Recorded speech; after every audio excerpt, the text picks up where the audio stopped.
ஆடம்பரமான உடையில இருக்கிறதுனால பணக்காரி மாதிரி சாப்பிடணும்ன்ற அவசியம் இல்ல. எப்பவும் போல சாப்பிடலாம்.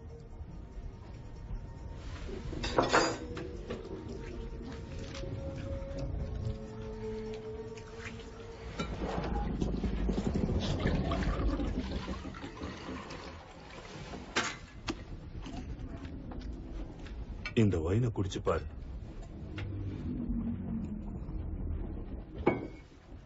அடுத்து இந்த ஆப்பிள் ஒன்னையும் சாப்பிட்டு பாக்குறியா?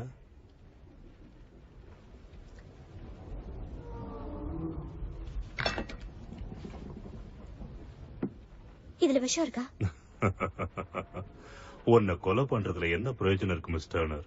அப்புறம் என்ன பிடிச்சு வச்சிருக்கீங்க? உங்களுக்கு தான் உங்க பதக்கம் கிடைச்சிருச்சுல, என்ன விட்டுடுங்க. இது என்னன்னு உனக்கு சரியா தெரியாது இல்லையா? கடற்கொள்ளையர்களோட பதக்கம். இது அஸ்டக் இனத்தாரோட தங்கம். போர்டஸ்ங்கிற ஸ்பெயின் தளபதி ஒரே மாதிரியான 882 பதக்கங்களை ஒரு கல் பெட்டகத்துல போட்டு வச்சான். படை வீரர்களால அந்த மக்களை கொன்னு அவன் கொள்ளையடிச்ச ரத்தத்துல நனைஞ்ச தங்கம் அது. எவ்வளவு சேர்த்தும் கோர்டஸோட பேராசை அடங்கல. அதனால அஸ்டக் கடவுள்கள் கடுமையான சாபம் கொடுத்தாங்க அந்த தங்கத்து மேல.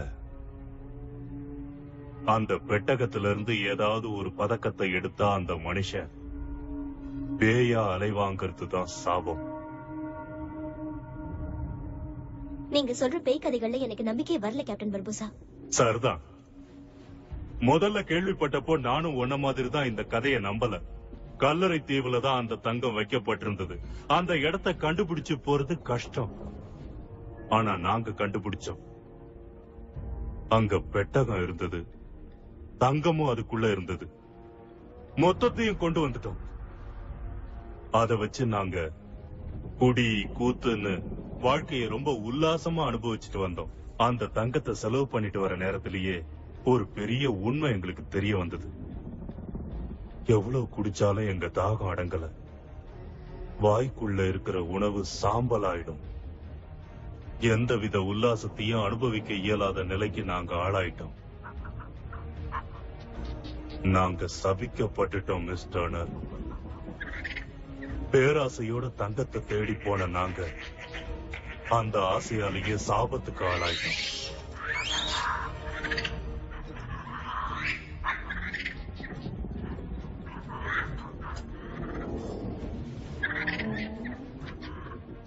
எங்க சாபம் தீரணும்னா அதுக்கு ஒரே வழிதான் இருக்கு. பல இடங்கள்ல சிதறி போன பதக்கங்களை மீட்டுட்டு வந்து அஸ்டக் மக்கள் சிந்தின ரத்தத்துக்காக ரத்த காணிக்க செலுத்தணும். ஒண்ணுதான் கிடைக்காம இருந்தது. ஒன்னால அந்த பதக்கமும் கிடைச்சிருச்சு.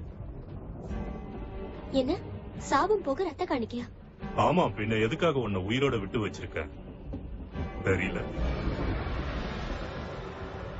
சாப்பிடு.